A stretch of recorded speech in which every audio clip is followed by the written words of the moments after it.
ఆ అక్క చెల్లెమ్మలకు నేను ఇవాళ చెప్తా ఉన్నాను, మీ బాధలు నేను విన్నాను. ఆ అక్క చెల్లెమ్మలకు నేను చెప్తా ఉన్నాను, నేను ఉన్నాను అని చెప్పి అక్క చెల్లెమ్మలకు తోడుగా ఉంటాను అని చెప్తా ఉన్నా. గ్రామాలలో ఆడపిల్లలకు మహిళలకు బయటకు వెళితే భద్రత ఉంటుందనుకుంటూనే ఏ కుటుంబమైనా సంతోషంగా ఉంటుంది. ఆడపిల్లలు ఇల్లు దాటి వెళితే ఆ ఆడపిల్లలు ఇంటికి మళ్ళీ తిరిగి బాగా వస్తారు అని చెప్పి ఆ నమ్మకం ఉంటేనే ఏ కుటుంబమైనా సంతోషంగా ఉంటుంది.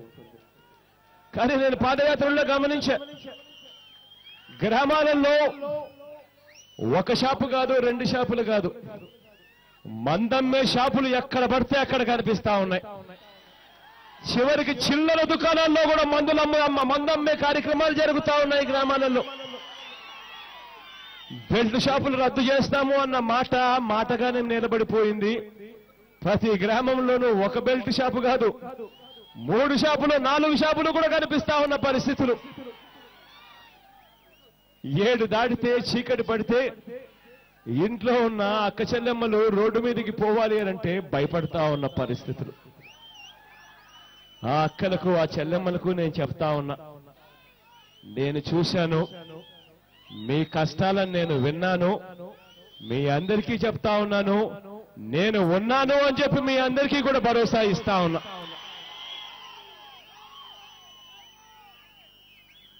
గ్రామాలలో వెళుతూ ఉన్నప్పుడు నా పాదయాత్రలో చూసిన కొన్ని సంఘటనలు, ఫీజులు కట్టలేని పరిస్థితి.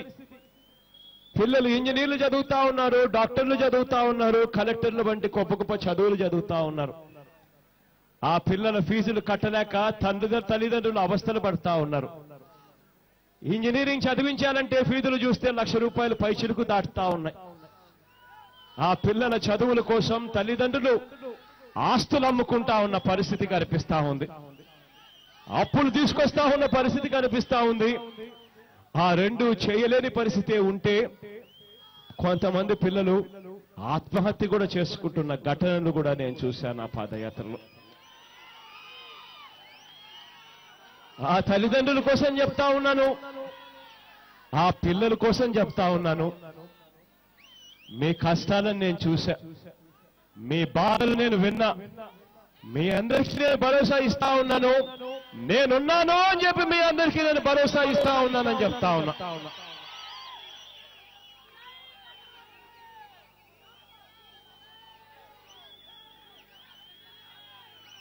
పాదయాత్రలో చాలా చూశా. ఉద్యోగాల కోసం వెతుకుతా ఉన్న పిల్లలను చూశా. ఉద్యోగాలు వస్తాయేమో, నోటిఫికేషన్ ఇస్తారేమో అని చెప్పి ఆశగా ఎదురు చూస్తా ఉన్న పిల్లలను చూశా. అన్నా, రాష్ట్రం విడిపోయేటప్పుడు 2 లక్షల చిల్లర ఉద్యోగాలు ఖాళీగా ఉన్నాయని అన్నారన్నా. ఎక్కడున్నాయన్నా ఖాళీగా ఉన్న ఉద్యోగాలు? ఎందుకన్నా ప్రభుత్వం నోటిఫికేషన్ ఇవ్వడం లేదు? ఎందుకన్నా మా జీవితాలతో ప్రభుత్వం ఆడుకుంటా ఉంది? ఎందుకన్నా ఉద్యోగాలు ఇవ్వడం లేదన్నా అని చెప్పి అడిగిన పిల్లలను చూశా. ప్రభుత్వము, చంద్రబాబు నాయుడు గారి ప్రభుత్వం గురించి చెప్పుకొచ్చిన మాటలు విన్నా. అన్నా, బాబేమో ఆ రోజు ఎన్నికలప్పుడు ఉద్యోగం ఖచ్చితంగా ఇస్తా, ఉపాధి ఖచ్చితంగా ఇస్తా, ఈ 2 ఇవ్వకపోతే ఖచ్చితంగా నెల 2,000 రూపాయలు నిరుద్యోగ భృతి ఇస్తాను అన్న మాటలు ఏమయ్యాయన్నా అని చెప్పి అడిగిన పిల్లలను చూశా. ఇవాళ చదువు అయిపోయి ఉద్యోగాల కోసం వెతుకుతా ఉన్నా ఆ ప్రతి పిల్లాడికి చెప్తా ఉన్నా, పాదయాత్రలో నేను చూశా, మీ కష్టాలను నేను చూశా, మీ బాధలను నేను విన్నా, మీ అందరికీ నేను ఇవాళ చెప్తా ఉన్నా, నేనున్నాను అని చెప్పి మీ అందరికీ కూడా ఇవాళ నేను చెప్తా ఉన్నా.